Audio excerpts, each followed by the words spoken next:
તારીખ 20 સપ્ટેમ્બર 2025 શનિવાર સાંજના 5:45નો સમય થયો છે અને ભાદરવા મહિનાનો સારો એવો વરસાદ પડી રહ્યો છે।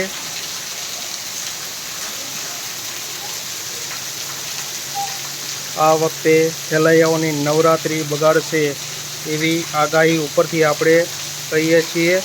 નવરાત્રિને હજી 2 દિવસની જ વાર છે,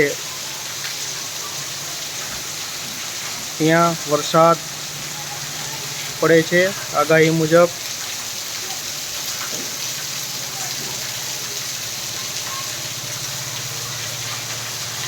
અમે પણ નવરાત્રિની તૈયારી કરીએ છીએ।